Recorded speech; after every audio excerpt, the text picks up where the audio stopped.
The community pharmacy, a high street staple and a crucial cog in the health service. But like the rest of the system, they're under pressure. Workload is up, so's the cost of medicine, but pharmacist numbers are down.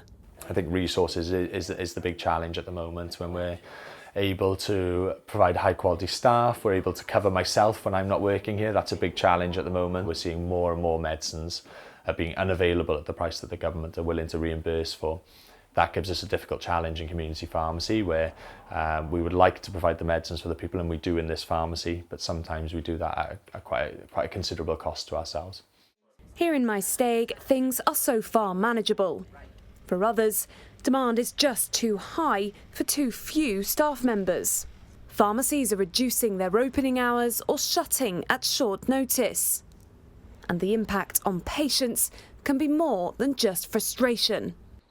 Jodie from Tonnereville used drugs from the age of 13. Back then, she relied on regular access to safe needles, a service widely offered by pharmacies. My drug of choice was everything, from amphetamines to heroin, crack cocaine. I don't think there was nothing back then I didn't take. The one time she used an old needle, Jodie contracted hepatitis C. Now clean, she fears for those still reliant. If a chemist isn't open, then there's very good chance they'll use old ones or they'll use someone else's. Old ones can cause problems with their veins. Do you know what I mean? And sharing can cost them a lot more. Back in my Steg, chairs are filling up.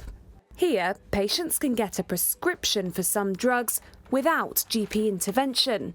It's really quite rewarding as a profession to be able to offer a bit more and provide that complete care for patients. Obviously, if it gets worse at any point, come back and see us, but we'll get you sorted with that now. About 95% people we can support in the pharmacy without them accessing any other care professional. Fewer than 1 in 5 pharmacies in Wales can currently prescribe. The government wants all of them doing it by 2030. It's hoped that'll help boost pharmacist numbers and ease pressure elsewhere.